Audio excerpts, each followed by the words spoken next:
Premier secours en cas de harcèlement.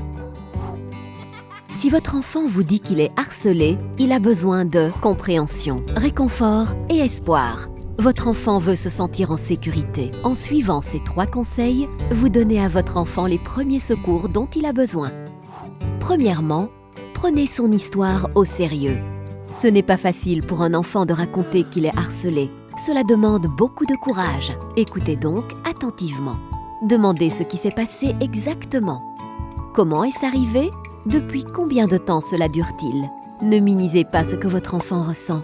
Votre enfant se sent triste, fâché ou effrayé? C'est normal. Il s'est passé beaucoup de choses. Prenez ces sentiments au sérieux. Votre enfant sentira ainsi qu'il peut toujours compter sur vous. Deuxièmement, ne rejetez jamais la faute sur votre enfant. Ne rejetez pas la faute sur votre enfant. Le harceleur est la cause du harcèlement. C'est lui qui est en tort. Dites clairement qu'il n'existe pas de bonne raison de harceler ou d'être harcelé. Le harcèlement n'est jamais permis.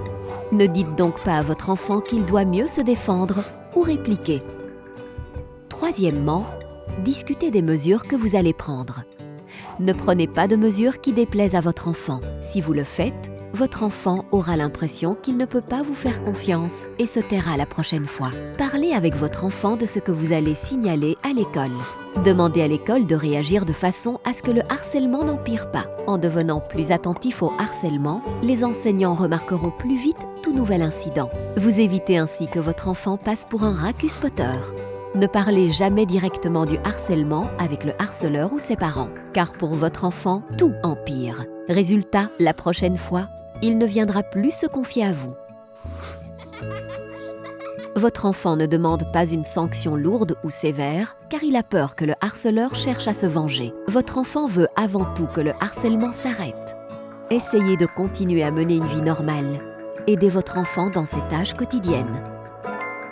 Incitez-le à continuer à fréquenter d'autres enfants. Donc, prenez l'histoire au sérieux. Ne rejetez jamais la faute sur votre enfant. Discutez des mesures que vous allez prendre.